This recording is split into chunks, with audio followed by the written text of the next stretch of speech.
चलिए अगली सीट पर हम जल्दी से चर्चा कर लें। लोहरदगा की ये सीट है। लोहरदगा में पूरा जोर लगाया कांग्रेस ने भी और बीजेपी ने यहाँ से अपने कैंडिडेट को भी बदला। तो ये सीट को हम किस कैटेगरी में रखें और कितना दिलचस्प यहाँ का मुकाबला रहा? फिलहाल सीट किस में जाती हुई दिख रही है? इस सीट पर ज़्यादा बेहतर मेरे ख्याल से उदय बता पाएंगे और वो ज़्यादा नज़दीक से इस सीट को देखते रहे हैं। करिश्मा और उदय, मदन, आप लोग तीनों बताएंगे इसके बारे में कि एक्चुअली ये किसके पक्ष में जाता हुआ दिख रहा है। देखिए, लोहरदगा में भी बड़ा ही दिलचस्प मुकाबला देखने को मिला है और जहां तक हम लोगों ने वहां घूमा था, वहां दौरा किया था, तो एक तरफ तो देखिए बीजेपी के जो सांसद थे सुदर्शन भगत, उनसे नाराजगी थी।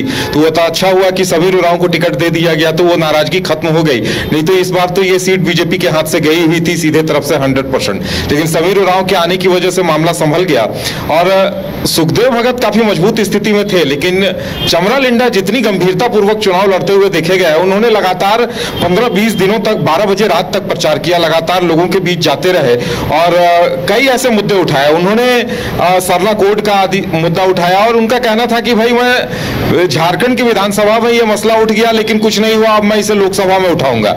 और लोकसभा में उन्होंने साफ कहा कि वो अपनी शर्तों पर समर्थन देंगे और उनकी हर चुनावी सभा का यही मुद्दा होता था कि सरला कोड को उनको लाना है। तो आदिवासी वोटरों का साथ मिला है और अगर उन्हें वहां के जो क्रिश्चियन मतदाता हैं, जो मुस्लिम मतदाता हैं, उनका साथ थोड़ा बहुत भी मिल गया, अगर 50-60 हजार 1 लाख वोट वो ले आते हैं, तो ऐसे में सुखदेव भगत के लिए राहें मुश्किल हो जाएंगी। हालांकि समीर उरांव भी इतने कमजोर नहीं थे, लेकिन उनकी जीत में कहीं न कहीं संशय था, जो अब चमरा लिंडा की मौजूदगी से उनके लिए बेहतर होता नजर आ रहा है। किस सीट में इसे डाला जाए, किस तरह? ये श्योर सीट है बीजेपी की या यहाँ टाइट फाइट है कांग्रेस की कैटेगरी में ही हम इसे रखेंगे, क्योंकि मुकाबला है और अंतर बहुत कम रहेगा। मदन बताएंगे। और बिल्कुल, देखिए यहाँ भी मुकाबला दिलचस्प है इसलिए क्योंकि ये जरूर है कि वहाँ भी मोदी फैक्टर जो है एक बड़ा है। ये नहीं कह सकते कि मोदी फैक्टर लोहरदगा में नहीं है। लोग ये कहते हैं कि मदन यहाँ पर रोकेंगे लोहरदगा की समीकरण को जानेंगे वहाँ पर कैसा फैक्टर है, कौन जीतेगा नहीं जीतेगा, वहाँ किसके पक्ष में परिणाम आएगा। लेकिन उससे पहले एग्जिट पोल, हमारे साथ आशिया जुड़ी हुई है, हमारे साथ तमाम सहयोगी जुड़े हुए हैं। मदन लगातार ब्रीफ कर रहे थे लोहरदगा सीट को लेकर। मदन, चर्चा जारी रखिए। चलिए मदन, लोहरदगा सीट क्यों लग रहा है आपको कि उसे टाइट फाइट में डाला जाए?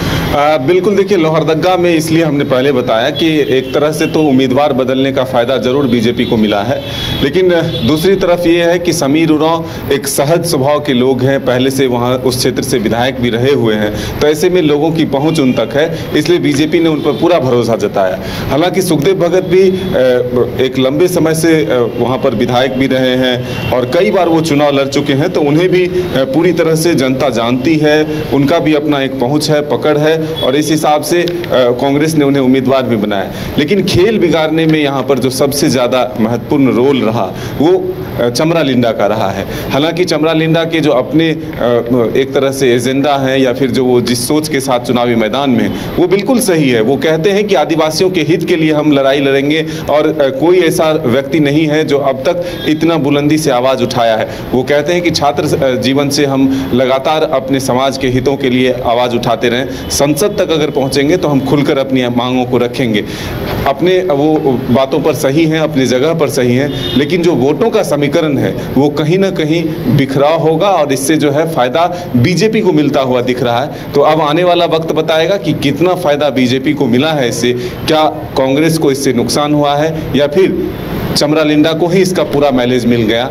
एलीट इंस्टीट्यूट, अगर आपके अंदर चाह है तो एलीट आपकी राह है। IIT हो या मेडिकल, आप चाहते हैं अपने आप को उत्कृष्ट दिखाना, आप चाहते हैं खुद को IITian के रूप में दिखना या मेडिकल के क्षेत्र में आगे बढ़ना, तो एलीट आपके लिए बहुत बड़ी ताकत के साथ आपके सामने है। आइए, खुलिए, बढ़िए, पहुंचिए। एलीट